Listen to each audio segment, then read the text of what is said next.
Hi students. Hi sir. Okay students, ఈరోజు ఒక గొప్ప వ్యక్తి యొక్క బర్త్డే ఉంది. ఆయన గురించి మనం తెలుసుకుందాం. ఓకేనా? రైట్. ఆయన ఎవరో కాదు, ఏపీజే అబ్దుల్ కలాం. ఏం పేరు? ఏపీజే అబ్దుల్ కలాం. ఇగో ఈయనే అతను. ఓకేనా? చాలా జాగ్రత్తగా చూడండి. చాలా గొప్ప వ్యక్తి. ఈయన గురించి ఒక 10 విషయాలు మీకు చెప్తాను. ఆ 10 విషయాలు మీకు ప్రతి ఒక్కరి జీవితంలో ఖచ్చితంగా ఉపయోగపడతాయి. అర్థమవుతుందా మీ అందరికీ? సో ఆయన గురించి మనం ఫస్ట్ తెలుసుకుందాం. ఓకేనా? ఫస్ట్ ఆయన యొక్క ఏపీజే అని ఉంది కదా. మరి ఏపీజే అంటే అర్థమైంది అవుల్ పకీర్ జైనులాబ్దీన్ అబ్దుల్ కలాం. ఏపీజే అంటే ఏంటంటే అబుల్ పకీర్ జైనులాబ్దీన్ అబ్దుల్ కలాం ఆయన యొక్క పూర్తి పేరు.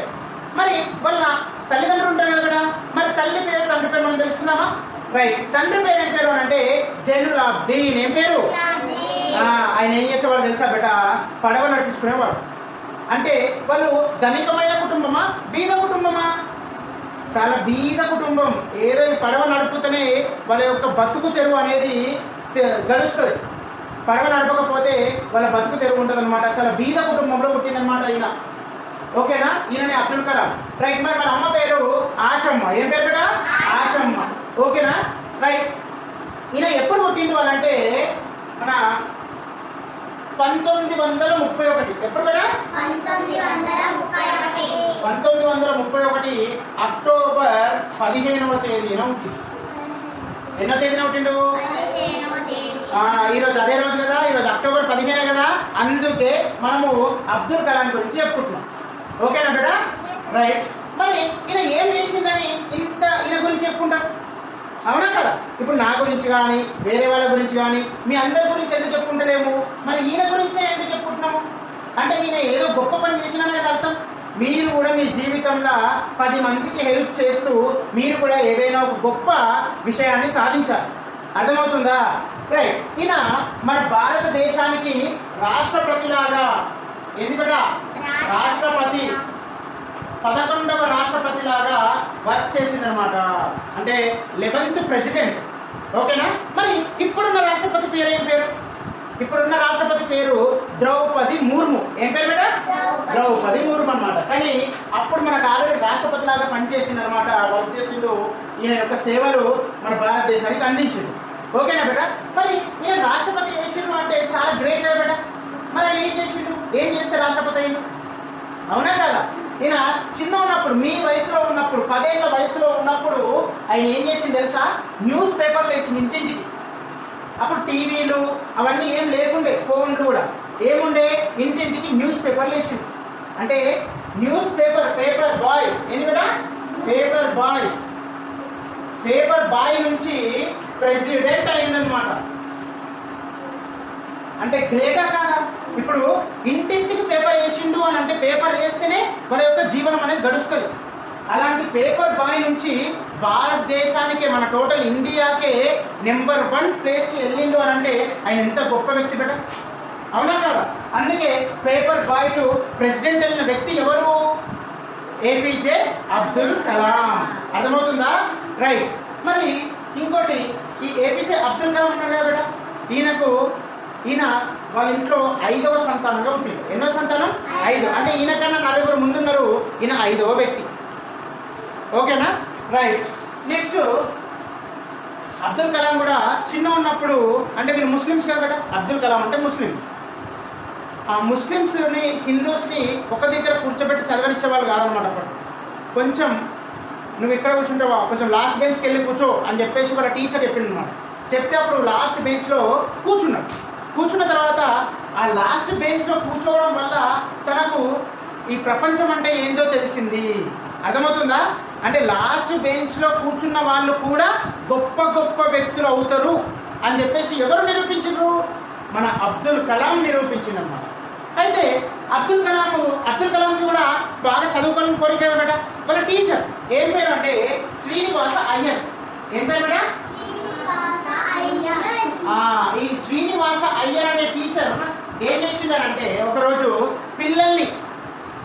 పిల్లల్ని అందరినీ సముద్ర పొట్టున తీసుకుపోయాడు. ఎక్కడ తీసుకుపోయాడు? సముద్ర పొట్టున తీసుకుపోయి పక్షులు ఎట్లా ఉంటున్నాయో చూపించింది. ఏం చేయించిండు? పక్షులు ఎట్లా ఎగురుతున్నాయి, ఆ పక్షులు దిగేటప్పుడు ఏం చేస్తున్నాయి, పక్షులు ఎగిరేటప్పుడు తన యొక్క రెక్కలను ఏ విధంగా ఉపయోగించి ఎగురుతున్నాయి, అవి ఏ విధంగా దిగుతున్నాయి అని చెప్పేసి ఆ పక్షుల యొక్క గమనాన్ని ఆ శ్రీనివాస అయ్యర్ అనే వ్యక్తి అనే టీచర్ ఈ అబ్దుల్ కలాం చెప్పింది. అప్పుడు ఈ అబ్దుల్ కలాం గారు ఏం చేసినారంటే మైండ్లో డిసైడ్ అయిపోయింది అనమాట. అరే ఈ పక్షుల యొక్క ఏ విధంగా అయితే ఎగురుతున్నాయో దానికి సంబంధించిన మనం కూడా ఆ విధంగా ఎగరాలి, మనం కూడా ఆ విధంగా ఎగరగలిగే మిషన్స్ను మనం తయారు చేయాలి అని చెప్పేసి ఏపీజే అబ్దుల్ కలాం గారు డిసైడ్ అయిపోయారు అనమాట.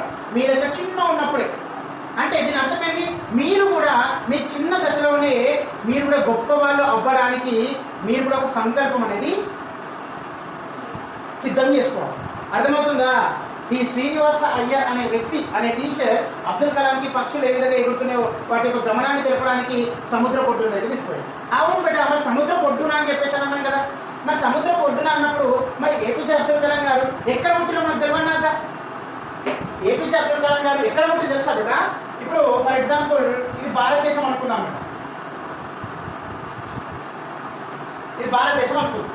ఈ భారతదేశంలో ఇగో ఇక్కడ తమిళనాడు ఉంటుంది. ఏముంటుంది బిడ్డ? ఈ తమిళనాడులో రామేశ్వరం దగ్గర పుట్టిందన్నమాట. ఎక్కడ? రామేశ్వరంలో పుట్టింది. ఎవరు పుట్టింది బిడ్డ? ఏపీజే అబ్దుల్ కలాం. ఓకేనా బిడ్డ? రైట్. ఏపీజే అబ్దుల్ కలాం గురించి చెప్పాలంటే ఇంకా చాలా చాలా చాలా ఉన్నాయి బిడ్డ. అయితే ఆయన ఇక ఈ విధంగా పెరిగి పెద్దగా అయిపోయి ఒక గొప్ప సైంటిస్ట్ అయింది. ఏమైపోయాడు బిడ్డ? సైంటిస్ట్. ఆ సైంటిస్ట్ అయినప్పుడు అందుకే ఈయన ఏమని పిలుస్తారంటే మిసైల్ మ్యాన్ ఆఫ్ ఇండియా అని పిలుస్తారు. ఏమంటారు? మిసైల్ మ్యాన్ ఆఫ్ ఇండియా అంటారు. ఏమంటారు? మిసైల్ మ్యాన్ ఆఫ్ ఇండియా అని చెప్పేసి అంటారు అనమాట. ఆ తర్వాత ఇంకొకటి ఈయన అసలు కోపపడేవాడే కాదు బిడ్డ. అసలు కోపం అంటే ఏందో కూడా తెలియదు అబ్దుల్ కలాం. ప్రతి ఒక్కరికి చిన్న పెద్ద పేద ధనిక అనే ఎలాంటి తేడా లేకుండా ఈయన ప్రతి ఒక్కరిని పలకరిస్తుండే. సో అందుకే దాన్ని పీపుల్ ప్రెసిడెంట్ అంటారు. ఏమంటారు కూడా? Peoples president. ఏమంటారు? పీపుల్స్ ప్రెసిడెంట్ అని చెప్పేసి అంటారు. ఇప్పుడు నేను మీకు క్వశ్చన్ అడుగుతా, పీపుల్స్ ప్రెసిడెంట్ అంటే ఎవరు అంటారు? APJ Abdul Kalam. Okay, APJ Abdul Kalam ఎక్కడ పుట్టిండు? తమిళనాడులోని రామేశ్వరంలో పుట్టిండు. ఓకేనా? తర్వాత ఈయన మన భవిష్యత్తు కోసం 4 మాటలు చెప్పిండు. మీరు కూడా చాలా జాగ్రత్తగా ఈ 4 మాటలు నేర్చుకోవాలి. ఒకటి, ఫస్ట్ మీరు మీ జీవితం యొక్క లక్ష్యాన్ని డిసైడ్ చేసుకోవాలి. ఏది బిడ్డ? జీవిత లక్ష్యం. మీకంటూ ఒక గోల్ ఉండాలి. ఓకేనా? ఫస్ట్ జీవిత లక్ష్యం. తర్వాత ఒక లక్ష్యాన్ని మీరు ఏర్పరచుకున్నారు కదా. ఫర్ ఎగ్జాంపుల్ ఏంది, నేను టీచర్ అయిదాం అనుకున్నాను, నేను ఒక గోల్ సంపాదించుకున్నాను. తర్వాత సెకండ్, ఆ లక్ష్యాన్ని సాధించాలంటే ఏం చేయాలి? జ్ఞానాన్ని సంపాదించుకోవాలి. ఏం సంపాదించుకోవాలి? జ్ఞానం. అంటే ఇప్పుడు నేను టీచర్ అవ్వాలి అని అనుకుంటే అసలు టీచర్ కావాలంటే ఏం చేయాలి, ఏం చదవాలి అని చెప్పేసి జ్ఞానాన్ని సంపాదించుకోవాలి. ఓకేనా? అర్థమవుతుందా మీ అందరికీ? రైట్. ఆ తర్వాత మరి ఇంకోటి ఏం చేయాలి? టీచర్ అవుతానంటే అయిపోతుందా?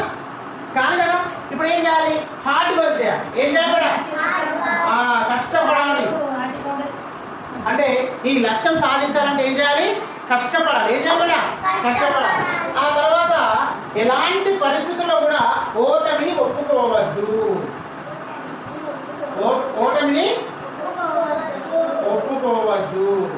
ఈ 4 లక్షణాలు మన లోపల ఉంటే మనము చాలా చాలా చాలా గొప్పలం అవుతాం మేడం. ఓకేనా? ఇది ఏపీజే అబ్దుల్ కలాం గురించి. ఇంకా చాలా చాలా చాలా ఉన్నాయి, కానీ మీ స్థాయికి తగ్గట్టు నేను చెప్పినాను. ఓకేనా? రైట్. మనము అబ్దుల్ కలాం గారు చెప్పిన 4 ఒకసారి మీరు అందరూ చెప్పాలి. ఏంది? ఫస్ట్ జీవిత లక్ష్యం ఎంచుకోవాలి అనండి. దానికి కావలసిన జ్ఞానాన్ని సంపాదించాలి. దానికోసం ఆ గమ్యం ఆ లక్ష్యం కోసం నిరంతరం కష్టపడాలి. తర్వాత ఎట్టి పరిస్థితుల్లో ఎంత కష్టం వచ్చినా ఓటమిని ఒప్పుకోవద్దు. ఎంత కష్టం వచ్చినా ఓటమిని ఒప్పుకోవద్దు. ఓకేనా బేటా? ఇది ఏపీజే అబ్దుల్ కలాం గురించి. నెక్స్ట్ వీడియోలో ఇంకొక గొప్ప వ్యక్తి గురించి మనం తెలుసుకుందాం. ఓకేనా? మీరు కూడా ఇప్పుడు అర్థమైందా ఈయన ఎవరు? ఏపీజే అబ్దుల్ కలాం. గట్టిగా చెప్పాలి. ఏపీజే అబ్దుల్ కలాం. ఓకేనా బేటా? రైట్.